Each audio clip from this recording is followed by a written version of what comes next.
ඔයාලා හැමෝටම සුබම සුබ දවසක් කියලා හදවතින්ම ප්‍රාර්ථනා කරනවා. ඉතින් මම අද වීඩියෝ එකෙන් ඔයාලත් එක්ක කතා කරන්න බලාපොරොත්තු වෙන්නේ අපේ ලංකාවේ ක්‍රියාත්මක වුණ 1947 සෝල්බරි ආණ්ඩු ක්‍රම ප්‍රතිසංස්කරණයේ ක්‍රියාත්මක වූ ද්විමාණලික විධායකය සම්බන්ධයෙන් තමයි මම කතා කරන්න බලාපොරොත්තු වෙන්නේ. ඉතින් දැන් අපි මීට පෙර 1947 සෝල්බරි ආණ්ඩු ක්‍රමය කොහොමද ආරම්භ වුණේ? ඒ ආරම්භක පසුබිම කොයි ආකාරයෙන්ද කියලා අපි කතා කරා. මම කෙටියෙන් පොඩ්ඩක් මතක් කරන්නම්. ඇත්තටම සෝල්බරි ආණ්ඩු ක්‍රමය කියන්නේ එකවර නිර්මාණය වෙච්ච ආණ්ඩු ක්‍රම ප්‍රතිසංස්කරණයක් නෙවෙයි. ඒක අධ්‍යය කිහිපයක සහ ක්‍රියාවලියක ප්‍රතිඵලයක් විදිහට තමයි ඒක ආරම්භ වුණේ. කෙටියෙන් කියනකොට මුලින්ම 1944 ඇමති මැණ්ඩල කෙටුම්පත නිර්මාණය කරනවා.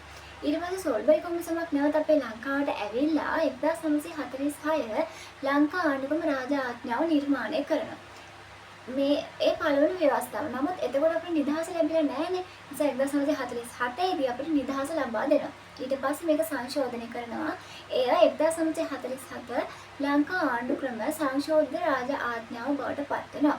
ඊගාට 1948 මේ අය පනතක් සම්මත කරලා අපේ ලංකාවට නිදහස ලබා දෙනවා. ඒකේ පළවෙනි වගන්තිය අපේ ලංකාවට නිදහස ලබා දුන්න බවත් දෙවෙනි වගන්තියේ තියෙනවා ලංකාවේ ඉල්ලීමක් කර විට බ්‍රිතාන්‍ය රාජ්‍යයට අපේ ලංකාවට නීති පනවන්න පුළුවන් කියලා තිබ්බා. ඒ වගේම තවත් ආරක්ෂක සහ විදේශ සම්බන්ධ පනතකුත්, ඒ වගේම රාජ්‍ය සේවය සම්බන්ධ පනතකුත් අත්සන් කරගෙන නිවසුම්ගත වෙලා තමයි මෙන්න මේ විදිහට දීර්ඝ ක්‍රියාවලික ප්‍රතිඵලයක් විදිහට තමයි ඇවිල්ලා 1947 දී වෙන්න මේ සෝල්බරි ආණ්ඩුක්‍රම ප්‍රතිසංස්කරණය ඩොමිනියම් නිදහසක් අර්ධ නිදහසක් යටතේ අපේ ලාංකිකයන්ට හමු වුණේ. හරි, අපි දැන් කෙලින්ම යමු. අපි දැන් අද කතා කරන්නේ මේ යටතේ ක්‍රියාත්මක වෙච්ච ද්විමාණ්ඩලික විධායකයේ කොටසක් වෙන නාමික විධායකයේ සම්බන්ධයෙන් තමයි කතා කරන්න බලාපොරොත්තු වෙන්නේ. ඒතකොට නාමික විධායකය කියන්නේ මෙන්න මේ අග්‍රාණුකාරවරයාට තමයි අපි නාමික විධායකයෙක් බවට හඳුන්වන්නේ සෝල්බරි යුගයේදී. එතකොට මෙයා කියන්නේ රැජිනගේ ලාංකීය නියෝජිතයා. ඒ වගේම මෙයා පත් කරන්නේ රැජින. ඉතින් මෙයාගේ දූර කාලය වසර 5යි. ඒ වුණාට මේක රැජින විසින් තීරණය කරන නිසා ව්‍යවස්ථාවේ සඳහන් වෙලා නැහැ. ඉතින් මේ විදිහට පත් කරන අග්‍රාණුකාරවරයා අගමැතිගේ උපදෙස් මත රැජින විසින් තමයි පත් කරේ. ඉතින් මෙයාට හිමි වුණා රාජ්‍ය නායකයා, විධායකේ නායකයා, සන්නද්ධ සේවානි සේනානි නායකයා කියන නිරතල මෙයාට හිමි වුණා. නමුත් ආණ්ඩුවේ නායකත්වයේ අග්‍රාණුකාරවරයාට හිමි වුණේ නැහැ. ආණ්ඩුවේ නායකත්වයේ හිමි වුණේ අගමැති ප්‍රමුඛ කැබිනට් මණ්ඩලයට. ඔන්න ඔය විදිහට අපිට අග්‍රාණුකාරවරයා පිළිබඳ හඳුනා ගන්න පුළුවන්. ඊළඟට අපි අවධානය යොමු කරන්න ඕනේ මෙයාට මොනවද හිමි වුණ බලතල කියලා. ඒකට ව්‍යවස්ථාදායක, විධායක, අධිකරණ කියන ආකාර තුනේ බලතල රැසක් මෙයාට හිමි වුණා සෝල්බරි යුගය තුල. ව්‍යවස්ථාදායක බලතල ගැන කතා කරද්දී මෙයාට මහජන මන්ත්‍රී මණ්ඩලය කැඳවීම, කල් දැමීම, විසුරුවා හැරීමට හැකියාව තිබ්බා. ඒ වගේම රාජ්‍ය ප්‍රතිපත්ති ප්‍රකාශනය, හෙවත් රාජ්‍ය මූලාසන කතාව ඉදිරිපත් කිරීමට අවස්ථාව තිබ්බා. ඒ වගේම පනත් පනතක් කරේ මේ අග්‍රාණුකාරවරයාගේ අනුමැතිය යටතේ එය ව්‍යවස්ථාදායක බලතලයක් වුණා. ඊට පස්සේ විධායක බලතල බවට උනේ අගමැති පත් කිරීමත්, ඇමති මණ්ඩලය පත් කිරීමත්, රාජ්‍ය උසස් නිලධාරීන් පත් කිරීමත්, රජයේ නිල මුද්‍රාව ළඟ තබා ගැනීමත් කියන මෙන්න මේ කියන ඒ වගේම රාජ්‍ය සභා කොමිෂන් සභාවේ සමාජිකයන් පත් කිරීම කියන කාර්යයන් රැසක් මෙයාට විධායක බලය යටතේ හිමි වුණා. අධිකරණ බලය ගැන කියනකොට ශ්‍රේෂ්ඨාධිකරණයේ අග විනිසුරු ඇතුළු සෙස විනිසුරුවන් පත් කිරීමටත්, වරදකරුවන්ට සමාව දීමටත්, අධිකරණ සේවා කොමිෂන් සභාවේ සමාජිකයන් පත් කිරීමටත් සහ විනිසුරුවන්ගේ දූර කාලය වසරකින් වැඩි කිරීමටත් කියලා විශේෂ බලතලයකුත් මෙයාට හිමි වුණා. මෙන්න මේ විදිහට අපිට අග්‍රාණුකාරවරයාගේ ව්‍යවස්ථාදායක බලතල මොනවාද, විධායක බලතල මොනවාද, අධිකරණ බලතල මොනවාද කියලා හඳුනා ගන්න පුළුවන් ඉතාම කෙටියෙන් සරලව.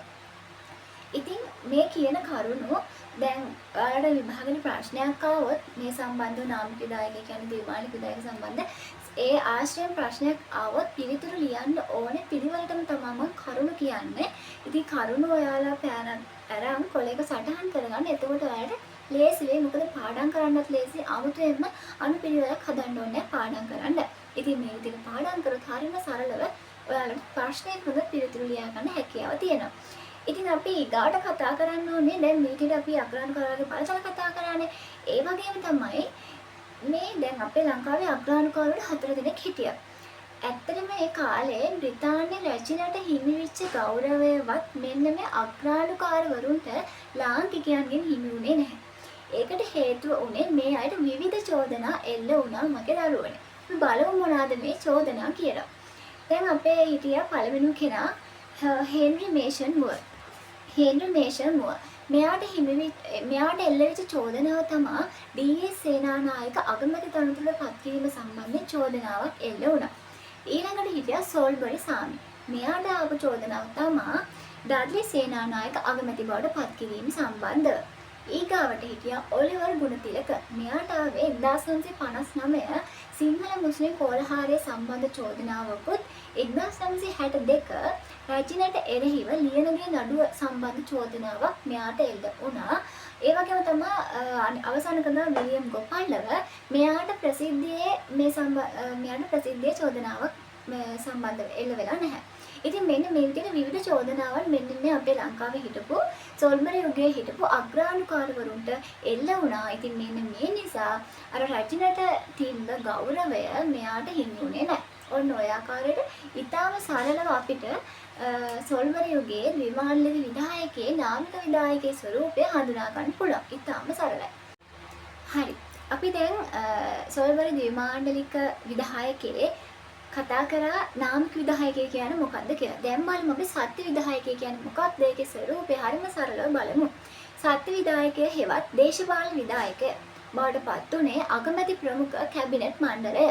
ඒ අය මේට පත් උනේ මහමැතිවරණයකින් පස්සේ ව්‍යවස්ථාදායකයේ වැඩිම ආසන ලබා ගන්න පක්ෂයේ එක් අයෙක් අගමැති විදියට නම් කරනවා අග්‍රාණුකාරවලයා නිර්වශයෙන් පත් කරා. පසුව ඒ අගමැති විසින් තම කැබිනට් ඇමතිවරු පත් කරගත්තා.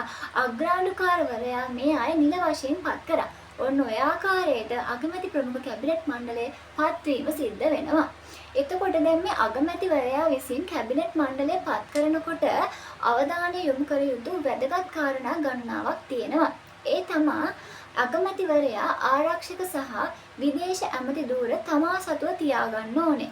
ඇමති ධූර සංඛ්‍යාවට සමාන නියෝජ්‍ය ඇමති ධූර සංඛ්‍යාවක් පත් කරන්න ඕනේ.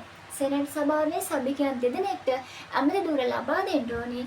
ඒ වගේම තමයි එහි සෙනට් සභාවේ සභාපතිවරයාට දෙන්න ඕනේ අධිකරණ ඇමති ධූරය. එහෙම කරේ අධිකරණයේ ස්වාධීනත්වය වෙනුවෙන්.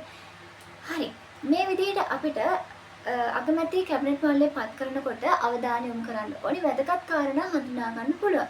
ඉතින් මේ අගමැති ප්‍රමුඛ කැබිනට් මණ්ඩලයේ ධූර කාලය වසර 5ක් වුණා.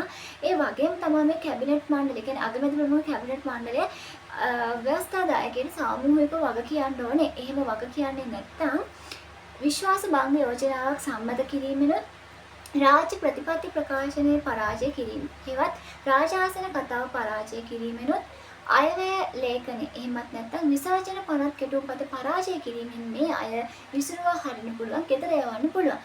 මෙහිදී අගමැතිවරයා ඉවත් වුණාම සමස්ත කැබිනට් මණ්ඩලයම ඉවත්ව යා යුතු වෙනවා. හරි. දැන් මේ අගමැති ප්‍රමුඛ කැබිනට් මණ්ඩලය ගන්නකොට අගමැතිගේ මොනවාද බලතලකාරයන් වෙන්නේ? මෙයාගේ බලතලකාරයන් මතක තියාගන්න එක හරිම ලේසි. මම ඒකට හොඳ පොයින්ට් එකක් කියන්නම්. මෙයාගේ බලතල උනේ දරුවනේ අග්‍රාණුකාරවරයාට උපදෙස් දෙන එක. එහිදී මතක තියාගන්න අර අපි අග්‍රාණුකාරවරයාගේ කතා කරන්නේ ව්‍යවස්ථාදායක විධායක අධිකරණ. මෙන්න මේ බලතල තුනටම තුනේම තිබ්බ ඒ බලතලවලට උපදෙස් දෙන එක තමයි මෙයා කරේ. හැබැයි මතක තියාගන්න අග්‍රාණුකාරවරයාගේ විධායක බලතල යටතේ තිබ්බ අගමැති පත් කිරීම. අන්න ඒකට උපදෙස් දෙන්නේ නැහැ. ඒ බලතලේ ඉවත් වෙනවා. ඒ අර මං කිව්ව හැම බලතලයකටම උපදෙස් දීම තමයි දරුවනේ මෙයාගේ කාර්යභාරය උනේ. එතකොට ඔයාලට අග්‍රාණුකාරවරයාගේ බලතල ටික මතක තියාගත්තා නම් අගමැතිගේ බලතල ලියනකොට අර ටිකම ලියලා අවසානට ලියනවා අපි ඇඩ් කරනවා උපදෙස් දීම කියලා. උදාහරණයක් විදිහට වර්ධකරුවන්ට සමාව දීම උපදෙස් දීම. විනිසුරුවන් පත් කිරීමට උපදෙස් දීම. අන්න ඒ වගේ අපිට ලියන්න පුළුවන්. ඒක මතක තියාගන්න ඔයාලට හරියම පහසු වෙයි. හරි. අනෙක් කාරණා තමයි මගේ දරුවනේ මේ අගමැති ප්‍රමුඛ කැබිනට් මණ්ඩලය තුල සාමූහික වගකීමේ සංකල්පය තියෙන්න ඕනේ. සාමූහික වගකීමේ සංකල්පය තියෙන්න නම් මේ කැබිනට් මණ්ඩලය තුල තිබිය යුතු ලක්ෂණ අඩංගු විය යුතු මූලධර්ම ටිකක් තියෙනවා. ඒ තමයි කැබිනට් මණ්ඩලය කුඩා වෙන්න ඕනේ. පොදු වගකීමක් තියෙන්න ඕනේ. රහස්‍යභාවය තියෙන්න ඕනේ. තීරණයක් ගන්නකොට කලින් කුමන ආකාරයේ විරුද්ධකමක් තිබ්බත් තීරණය ගැනීමේදී පොදු එකඟතාවයකට එන්න ඕනේ. ඒ වගේම අගමැතිවරයා හොඳ පෞරුෂවත් කෙනෙක් වෙන්න ඕනේ. අන්න ඔය කරුණු ටික තියාගත්තොත් මේ සාමූහික වගකීම කියන එක ආරක්ෂා කරගන්න පුළුවන්. නමුත් මම වලට ප්‍රායෝගික අදහස් ටිකක් කියනවා මේවත් සටහන් කරගන්න. ප්‍රශ්නයකට උත්තරයක් ලියනකොට මේ අලුත් කරුණු වලට වැදගත් වෙයි. මොකද පේපරේ බලන කෙනෙක් බලයි මේ ළමයා පන්තියේ උගන්වන එකටවත් ඉස්කෝලේ උගන්වන එකටවත් යොමු වෙන්නේ නැතුව අලුත් කරුණු හොයාගෙන ප්‍රශ්නෙට ඇඩ් කරලා කියලා වැඩි ලකුණු ගන්නත් පුළුවන් වෙයි. හරි. එහෙම නැත්නම් මේක ඔයාලගේ දැනුමට හොඳයි. ඉතින් හොඳ අවබෝධයක් එතකොට ඔයාලට මේ සම්බන්ධව ලබා ගන්නත් පුළුවන් වෙනවා. හරි. දැන් මෙහිදී මේ සෝල්බරි අගමැති ප්‍රමුඛ කැබිනට් මණ්ඩලයේ සාමූහික වගකීම බිඳින අවස්ථාවක් තමයි මගේ දරුවනේ මෙන්න මේ මම දක්වලා තියෙන වෙළඳ ඇමතිවරයෙකු වූ එස් සුන්දරලිංග මහතා ඉන්දු පාකිස්තාන පුරවැසි පනත සම්මත කරන වෙලාවේ ප්‍රසිද්ධියේම අකමැති වුණා විරුද්ධ වුණා. අන්න ඒ වගේ තැන්වල මේ සාමූහික වගකීම් මූලධර්මයේ බිඳ වෙනවා. අනෙක් අවස්ථාව තමයි මේ ඒ.ඊ. ගුණසිංහ සහ එස්.ඩබ්ලිව්. අමරසූරිය කියන දෙදෙනා ලාංකීයකරණ පනතට විරුද්ධ වෙලා තියෙනවා. අන්න ඒ වගේ මෙන්න මේ අය සමහර පනත් සම්මත කරගන්නකොට ඒ අයගේ කැමැත්ත දක්වලා නැහැ. මෙන්න මේ අවස්ථාවලින් මේ තුල සාමූහික වගකීම බිඳ වැටුණා. හරි. එතකොට දැන් ඔයාලට තවත් වැටහෙනවනේ මොකද්ද මේ සාමූහික වගකීම බිඳ වැටෙන්නේ කියන එක දැන් ඔයාලට තවත් අවබෝධ වෙනවා. ඉතින් මෙන්න මේ ආකාරයට මගේ දරුවනේ දැන් කැබිනට් මණ්ඩලය තුල සාමූහික වගකීම බිඳ වැටෙන අවස්ථාවලදී අගමැතිවරයා හරිම ප්‍රඥාවන්තව කටයුතු කරා. එයාට ව්‍යවස්ථානුකූලව ලැබිච්ච බලතල එයා මොකද්ද කරේ? ඒ ප්‍රඥාව යොදාගෙන අවශ්‍ය විදිහට යොදාගත්තා. එහිදී කැබිනට් මණ්ඩලය පත් කරනකොට මහජන මන්ත්‍රී මණ්ඩලයට 6 දෙනෙක් පත් කරද්දී සෙනට් සභාවට 15ක් පත් කරනකොට මෙයා එයාට හිමි වෙච්ච බලතල ප්‍රඥාවන්තව යොදාගත්තා. මෙන්න මේ විදිහට අගමැතිවරයා කැබිනට් මණ්ඩලය තුළ සාමූහික වගකීම කියන මූලධර්ම බෙදෙනකොට ඒ ආණ්ඩුව ස්ථාවරව පවත්වාගෙන කටයුතු කරා. ඔන්න ඔය ආකාරයට ඉතාම සරලව සෝල්බරි යුගයේ සත්‍ය විදායකයෙක් හෙවත් දේශපාලන විදායකයෙක් කියන්නේ මොකක්ද කියලා අපිට අවධානය යොමු කරගන්න පුළුවන්. ඉතින් මම නැවතත් කියන්නේ ප්‍රශ්නයක් ආවොත් උත්තර ලියන්න ඕන පිළිවෙල තමයි කරුණු මම කියන්නේ. ඉතින් මම තව අලුත් කරුණු මේ ඔයාලට මේ විදිහට උදාහරණත් එක්ක දැක්වුවා. ඉතින් ඒවා සටහන් කරගන්න.